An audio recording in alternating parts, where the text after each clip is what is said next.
Good morning all of you. तो अभी तक हमने पढ़ी है ऑर्गेनिक केमिस्ट्री।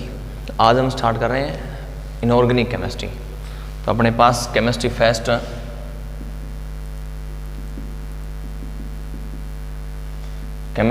यानी पार्ट फेस्ट पढ़ेंगे हम केमिस्ट्री का।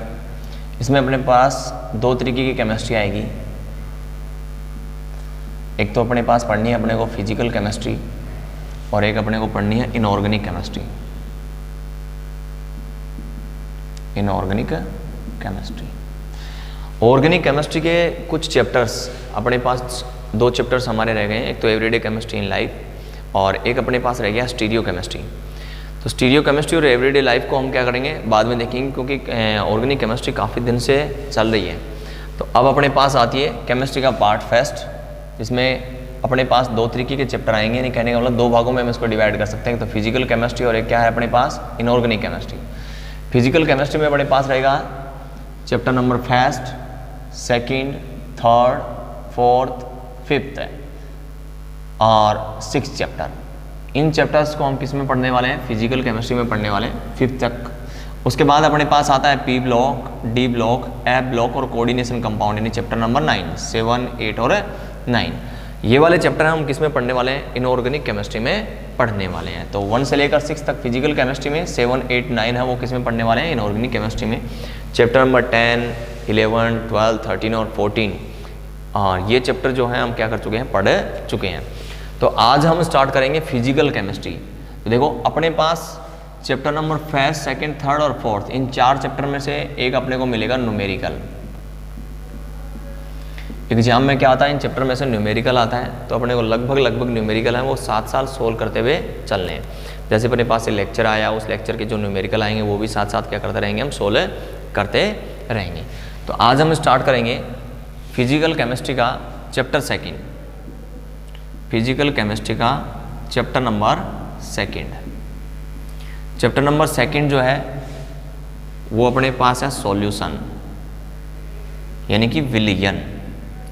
इस चैप्टर स्टार्ट करने का रीज़न भी अपना ये है क्योंकि 11th क्लास में कुछ पार्ट हम इसका क्या कर चुके हैं, पढ़ चुके हैं। जैसे हम कंसंट्रेंसी में पढ़ चुके हैं weight percentage, weight volume percentage, volume percentage, molarity, normality, formality, अपने पास इक्विवेलेंट वेट, मोलिकुलर वेट, ये बातें, मोल, ये सब चीज़ें हम क्या कर चुके हैं 11th क्लास में पढ़ चुके हैं। तो 11th क्लास से टचअप देते हुए अपन स्टार्ट कर रहे हैं 12th क्लास में केमिस्ट्री पार्ट फर्स्ट का फिजिकल केमिस्ट्री का चैप्टर नंबर सेकंड, विलियन यानी कि सॉल्यूशन। और ये आरबीएसई बोर्ड में 4 मार्क्स का चैप्टर रहेगा और इसमें से एक अपने पास क्या मिलेगा, न्यूमेरिकल मिलेगा। क्या मिलेगा, न्यूमेरिकल मिलेगा। तो देखो सबसे पहले तो अपने पास आता है सॉल्यूशन यानी कि विलियन, और विलियन की अपने पास क्या रहनी चाहिए, डेफिनेशन। तो डेफिनेशन तो मेरे हिसाब से सभी को आती है। विलियन हम किसे कहते हैं, ये हम 10th क्लास से पढ़ते हुए आ रहे हैं, 9th 10th क्लास से। सॉल्यूशन इक्वल्स टू क्या होता है, solute plus solvent, solute plus solvent यानी कि विलय प्लस विलायक, विलय प्लस विलायक, उसको हम क्या कहते हैं, सॉल्यूशन कहते हैं, यानी कि विलियन कहते हैं। यानी कि 2 या 2 से अधिक पदार्थ, 2 या 2 से अधिक पदार्थ, 2 एंड मोर देन 2 अपने पास मैटर आए, पदार्थ आए, और उनका हम क्या करें, मिक्सचर करें। क्या करें, मिक्सचर बनाएं, यानी कि मिक्स करें। तो वो जो मिक्सर बनने वाला है उसको हम क्या कहने वाले हैं, विलियन कहने वाले हैं। क्या कहने वाले हैं, विलियन कहने वाले हैं। तो 2 या 2 से अधिक पदार्थों के मिश्रण, एक बात दिमाग में रखना, मिश्रण जो होगा वो कैसा होना चाहिए, समांगी मिश्रण होना चाहिए। कैसा होना चाहिए, समांगी मिश्रण होना चाहिए। समांगी मिश्रण का मतलब है होमोजेनेसिस मिक्सचर होना चाहिए। होमोजेनेसिस मिक्सचर अपने पास होना चाहिए, यानी कि जिनकी अवस्थाएं जो हैं वो क्या होनी चाहिए, सेम होनी चाहिए। क्या होनी चाहिए, सेम होनी चाहिए। तो विलियन की परिभाषा क्या होगी, 2 या 2 से अधिक पदार्थ, यानी कि 2 या मोर देन 2 अपने पास मैटर आए, उन मैटर का समांगी मिश्रण क्या कहलाता है, विलियन कहलाता है। यानी कि होमोजेनेसिस मिक्सचर है वो क्या कहलाएगा, अपने पास विलियन कहलाएगा, यानी कि सॉल्यूशन कहलाएगा। और सॉल्यूशन है वो किससे मिलकर बनेगा, अपने पास सोल्यूट प्लस सॉल्वेंट से मिलकर बना हुआ होगा। यानी कि विलियन जो है वो विलय प्लस विलायक से मिलकर बना हुआ होगा। अब देखो अपने पास विलियन के अंदर 2 कंपोनेंट्स तो होंगे ही होंगे, एक तो विलय होगा और एक क्या होगा, विलायक होगा। तो ऐसे सॉल्यूशन को हम बोलेंगे बाइनरी सॉल्यूशन। क्या बोलेंगे, बाइनरी सॉल्यूशन, यानी कि द्विवंगी विलयन। द्विअंगी विलयन, यानी कि कहने का मतलब जिसमें 2 पार्ट्स होंगे उसके द्विअंगी विलयन बोलेंगे, जिसमें 3 पार्ट्स आएंगे उसको हम त्रिअंगी विलयन बोलेंगे, जिसमें 4 पार्ट्स आएंगे हम उसको टेट्राअंगी विलयन बोलेंगे। तो अपने पास बाइनरी सॉल्यूशन का मतलब क्या आएगा, जिसमें विलय हो और विलायक हो, विलय और विलायक, यानी कहने का मतलब विलय है वो क्या होना चाहिए, एक ही अपने पास होना चाहिए। जैसे मैंने लिया पानी, पानी के अंदर हमने नमक डाला, तो पानी और नमक है वो बाइनरी सॉल्यूशन है, लेकिन नमक के साथ साथ मैंने उसमें चीनी भी डाल दी, तो अपने पास विलय है वो 2 प्रकार के हो गए, और अपने पास विलायक है वो सिर्फ 1 प्रकार का रहा। तो ऐसा विलयन क्या कहलाएगा, त्रिअंगी विलयन कहलाएगा। लेकिन अपने को इस चैप्टर में सिर्फ और सिर्फ क्या पढ़ना है, द्विअंगी विलयंस के बारे में ही पढ़ना है, यानी कि बाइनरी सॉल्यूशन के बारे में ही क्या करना है, डिस्कस करना है पूरे के पूरे चैप्टर में। तो बाइनरी सॉल्यूशन हम किसको कहेंगे, ऐसा विलयन जिसमें सिर्फ क्या होते हैं, 2 कंपोनेंट्स होते हैं। क्या होते हैं, 2 कंपोनेंट्स होते हैं, सोल्यूट प्लस सोलवेंट। अगर अपने पास 2 कंपोनेंट्स रहेंगे तो ऐसे सॉल्यूशन को हम क्या कहते हैं, बाइनरी सॉल्यूशन कहते हैं। क्या कहते हैं, बाइनरी सॉल्यूशन कहते हैं। तो अपने पास सॉल्यूशन की डेफिनेशन क्या रह गई कि 2 या 2 से अधिक पदार्थों के समांगी मिश्रण को हम क्या कहते हैं, सॉल्यूशन कहते हैं। यानी कि 2 एंड मोर देन 2 अपने पास क्या है, मैटर आए और उनके होमोजेनेसिस मिक्सचर को हम क्या कहेंगे, सॉल्यूशन कहेंगे। सॉल्यूशन अपने पास बनेगा वो सोल्यूट और सॉल्वेंट से मिलकर बनेगा। सोल्यूट और सॉल्वेंट अगर अपने पास 2 ही कंपोनेंट्स हैं तब उस सॉल्यूशन को हम क्या कहेंगे, बाइनरी सॉल्यूशन यानी द्विअंगी विलयन कहेंगे। अब अपने पास नेक्स्ट जो आती है, विलयन के अंदर अपने पास 2 चीज़ें हैं, एक तो विलय है और एक क्या है अपने पास, विलायक है। तो विलय की डेफिनेशन हम क्या दें और विलायक की डेफिनेशन हम क्या दें। तो अपने पास विलय और विलायक की डेफिनेशन क्या रहेगी,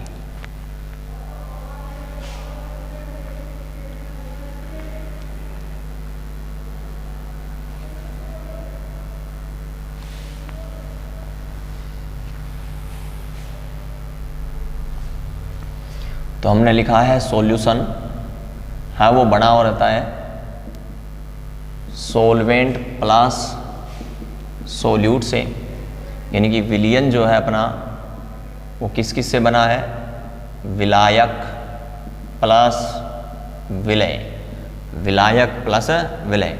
मैं इसको ये कह सकता हूँ, अपने विलयन का एक कंपोनेंट्स A है और ये कंपोनेंट्स क्या है, B है। यानी कि विलायक है उसको हमने क्या माना है, कंपोनेंट्स A माना है, विलय है उसको हमने क्या माना है, कंपोनेंट्स B माना है। तो अपने पास सॉल्यूशन आ गया, सोलवेंट और सोल्यूट। अब अपने पास दें विलायक की डेफिनेशन, यानी कि सोलवेंट की डेफिनेशन क्या होगी। तो सोलवेंट की डेफिनेशन देंगे तो हम देंगे कि किसी विलयन में जिसकी मात्रा अधिक होती है, यानी कि जिसकी अमाउंट है वो क्या रहे, अपने पास ज़्यादा रहे, तो मात्रा अधिक होती है उसको हम क्या कहते हैं, विलायक होते हैं। यानी कि जिसकी अमाउंट यानी मात्रा क्या रहेगी, ज़्यादा रहेगी, मोर अमाउंट होगी तो वो उसको क्या कहेंगे, विलायक यानी कि सोलवेंट कहेंगे। और जिसकी क्वांटिटी लेस होगी यानी कि लेस अमाउंट में होगा वो अपने पास क्या कहलाएगा, विलय कहलाएगा। क्या कहलाएगा, विलय कहलाएगा, यानी कि सोल्यूट कहलाएगा। यानी कि विलयन में विलय और विलायक है। विलय हम उसको कहेंगे जिसकी मात्रा क्या हो, ज़्यादा हो, और विलय हम उसको कहेंगे जिसकी मात्रा क्या हो, कम हो। जैसे मैंने ये लिख दिया कि 100 ग्राम वाटर में 10 ग्राम NaCl को डिजोल्व किया हमने, यानी कि इसके अंदर हमने क्या किया, 100 ग्राम वाटर में हमने 10 ग्राम NaCl को क्या किया, घोला। 100 ग्राम वाटर में हमने 10 ग्राम NaCl को क्या किया, घोला। तो अपने पास जिसकी मात्रा ज़्यादा है वो तो क्या है, अपने पास सोलवेंट है यानी कि विलायक है, और जिसकी मात्रा कम है वो अपने पास क्या है, सोल्यूट है यानी कि विलय है। तो ये तो जिसकी मात्रा कम रहेगी, अमाउंट कम रहेगी, यानी कि लेस क्वांटिटी रहेगी, वो अपने पास क्या होगा, विलय होगा, और जिसकी क्वांटिटी ज़्यादा होगी वो अपने पास क्या रहेगा, विलायक रहेगा। और अब हम बात करें विलयन की, तो अपने पास हम क्या करेंगे, दोनों को आपस में क्या कर देंगे, जोड़ देंगे। तो 110 ग्राम यानी कि 1 नोट यानी कि 110 ग्राम अपने पास जो मैटर आएगा सारा, उसको हम क्या कहेंगे, विलयन कहेंगे। क्या कहेंगे, विलयन कहेंगे। तो अपने पास सॉल्यूशन में जिसकी क्वांटिटी ज़्यादा होती है वो क्या कहलाएगा, विलायक कहलाएगा, जिसकी क्वांटिटी कम होगी वो क्या कहलाएगा, विलय कहलाएगा। फिर नेक्स्ट हम दूसरी तरीके से डेफिनेशन ये भी दे सकते हैं कि जो घोलता है, जो क्या करता है, घोलता है, यानी कि डिजोल्व करता है, उसको हम क्या कहेंगे, विलायक कहेंगे। और जो डिजोल्व होता है उसको हम क्या कहेंगे, विलय कहेंगे। यानी जो घुलता है, एक तो क्या करता है, घोलता है, यानी कि जो डिजोल्व करता है, जो डिजोल्व करेगा वो क्या होगा, विलायक होगा। एक क्या है कि डिजोल्व होगा जो होगा वो क्या होगा, विलय होगा। तो घोलता है तो वो विलायक है, घुलता है वो क्या है, विलय है। जैसे यहाँ पर 100 ग्राम वाटर NaCl को क्या करेगा, घोलेगा, तो NaCl को घोलेगा तो ये अपने पास क्या रहेगा, विलायक रहेगा। NaCl क्या करता है, घुलता है, NaCl क्या होता है, घुलता है उस 100 ग्राम में, तो ये अपने पास क्या रहेगा, विलय रहेगा। क्या रहेगा, विलय रहेगा। तो अपने पास सॉल्यूशन में सोल्यूट और सॉल्वेंट दोनों की क्या हो गई है, डेफिनेशन हो गई है कि जिसकी मात्रा अधिक होती है वो विलायक होता है, जिसकी मात्रा कम होती है वो विलय होता है। या फिर हम ये कह दें कि जो घोलता है यानी कि डिजोल्व करता है वो विलायक है, और जो डिजोल्व होता है वो क्या है, विलय है। अब इस चैप्टर को हम आगे स्टार्ट करें उससे पहले हम कुछ टर्म्स यूज कर रहे हैं, यानी कि सिंपल टर्म जो यूज कर रहे हैं, और ये जो टर्म्स हैं वो आगे अपने पास कंप्लीट चैप्टर में आने वाली हैं। ये जो टर्म्स हैं वो आगे कंप्लीट चैप्टर में हम क्या करने वाले हैं, यूज़ करने वाले हैं। जैसे हम आगे नॉर्मेलिटी, फॉर्मेलिटी, मास परसेंटेज पढ़ेंगे, वॉल्यूम परसेंटेज पढ़ेंगे, वॉल्यूम मास परसेंटेज पढ़ेंगे, उसमें ये टर्म्स हैं वो क्या होने वाली है, यूज होने वाली है। तो देखो अपने को सॉल्यूशन जो लिया है विलियन, उसमें सॉल्वेंट है और सोल्यूट है, यानी बाइनरी सॉल्यूशन है, और इस चैप्टर में टोटल बाइनरी सॉल्यूशन अपने को पढ़ना है। हमने कंपोनेंट्स ए किसको माना, विलायक को माना, कंपोनेंट्स बी किसको माना है, हमने विलय को माना है। अगर अपने पास ये कह दिया जाए कि इसका मास कह दूं या फिर मैं कह दूं वेट, तो वेट को हम किससे रिप्रेजेंट करते हैं, W से रिप्रेजेंट करते हैं। तो अपने पास अगर WA लिखा हुआ हो, एक अपने पास WB लिखा हुआ हो, तो WA लिखा हुआ मिले तो अपने को सीधा सीधा समझ जाना है कि ये मास की बात कर रहा है, नहीं वेट की बात कर रहा है। और जो वेट A जिसके साथ आया इसका मतलब वो विलायक की वेट की बात हो रही है। अगर B जिसके साथ आ रहा है W के साथ, तो अपने पास वो किसकी बात कर रहा है, विलय के वेट की बात कर रहा है। तो WA का मतलब क्या है, वेट ऑफ सॉल्वेंट। WB का मतलब क्या है, वेट ऑफ सोल्यूट। ठीक है जी। नेक्स्ट अपने पास आएगी वॉल्यूम। ये तो हमने किससे लिख लिया, भार से। वॉल्यूम यानी कि आयतन।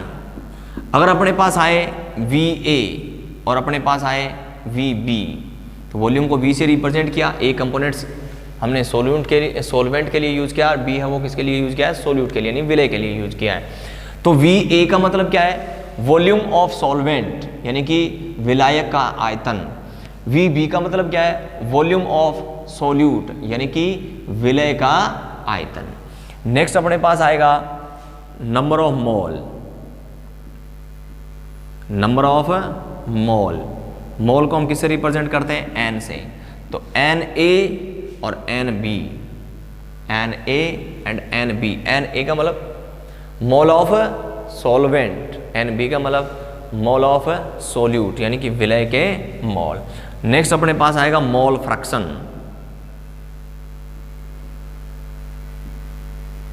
मोल भिन्न, या जिसको हम बोल सकते हैं मोल अंश। मोल अंश जिसको हम किससे रिप्रेजेंट करते हैं, अक्स से रिप्रेजेंट करते हैं। तो अपने पास आए अक्स A, इसका मतलब हम किसके मोल भिन्न की बात कर रहे हैं, सोल्वेंट के। अक्स B आए तो इसका मतलब हम किसके मोल भिन्न की बात कर रहे हैं, सोल्यूट के, यानी मोल फ्रैक्शन ऑफ सोल्वेंट मतलब अक्स A।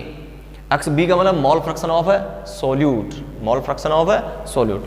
तो अपने पास अगर मास की बात आए, WA हो तो मतलब वेट की बात कर रहे हैं, WB हो तो हम किसकी बात कर रहे हैं, विलय की बात कर रहे हैं। A का मतलब विलायक और B का मतलब विलय। इतना ही दिमाग में रखना है कि कंपोनेंट्स A हमने किसको कहा है, सोल्वेंट को कहा है, और कंपोनेंट्स B हमने किसको कहा है, सोल्यूट को कहा है। और ये अपने को ध्यान है, W का मतलब वेट की बात हो रही है, V का मतलब वॉल्यूम की बात हो रही है, N का मतलब नंबर ऑफ मोल की बात हो रही है, X का मतलब मोल फ्रैक्शन की बात हो रही है। अब अपने पास नेक्स्ट एक और आता है मोलर वेट। मोलर वेट जिसको हम किससे रिप्रेजेंट करते हैं, M से रिप्रेजेंट करते हैं। तो MA और MB। MA का मतलब अपने पास क्या है, मोलर मास, या फिर हम कहते हैं कि मोलर वेट ऑफ सोल्वेंट, और MB का मतलब क्या है, मोलर वेट ऑफ सोल्यूट। तो ये कुछ टर्म्स हैं जो अपने को क्या करनी है, आगे चैप्टर में कंटिन्यूसली यूज करनी है। तो अपने पास इन टर्म्स डेफिनेशन हमने लिखी है कॉमन जनरल इंट्रोडक्शन में हमने, और उसके बाद में अपने को इस चैप्टर में दिमाग में ये रखना है कि इस चैप्टर में हम सिर्फ और सिर्फ बाइनरी सॉल्यूशन के बारे में पढ़ेंगे। ऐसा सॉल्यूशन जिसमें अपने पास दो ही कंपोनेंट्स होंगे, या तो विलय होगा, एक साथ साथ में क्या होगा अपने पास, विलायक होगा। उस विलायक के अंदर एक विलय है मतलब बाइनरी सॉल्यूशन है। अगर दो विलय होते हैं तो अपने पास क्या आ जाएंगे, वो त्रिअंगी यानी बाइनरी सॉल्यूशन के बाद में अपने पास त्रिअंगी विलयन आ जाएगा, फिर चतुसंगी। लेकिन पढ़ना ही कौन सा है, बाइनरी है। फिर अपने पास विलायक की डेफिनेशन थी, यानी कि जो डिजोल्व करता है, विलय की डेफिनेशन थी जो डिजोल्व होता है, या विलायक में हम ये कहते हैं कि जिसकी क्वांटिटी ज़्यादा होती है, विलय का हम कहते हैं कि सॉल्यूशन में क्वांटिटी क्या होती है, कम होती है। फिर अपने पास टर्म्स आई, कुछ ये टर्म्स अपने को क्या करनी है, यूज़ करनी है। ये टर्म्स आगे चलकर अपने को इस चैप्टर में, कंप्लीट चैप्टर में क्या करनी है, यूज़ करनी है। अपने पास अगर वेट की बात आती है तो WA और WB, यानी कि A का मतलब विलायक, B का मतलब विलय। वॉल्यूम की बात आएगी तो VA और VB। Mole, number of mole की बात आएगी तो NA और NB। मोल फ्रैक्शन की बात आएगी तो XA और XB। मोलर वेट की बात आए या मोलर मास की बात आए तो अपने पास क्या लिखेंगे हम, WA एंड WB, नहीं MA एंड MB। A का मतलब क्या है अपने पास, सोलवेंट। B का मतलब अपने पास क्या है, सोल्यूट। तो ये तो रही अपना जनरल इंट्रोडक्शन इस चैप्टर के लिए। नेक्स्ट जो अपने पास लेक्चर आएगा उसमें क्या पढ़ेंगे हम, क्लासिफिकेशन ऑफ सॉल्यूशंस। धन्यवाद।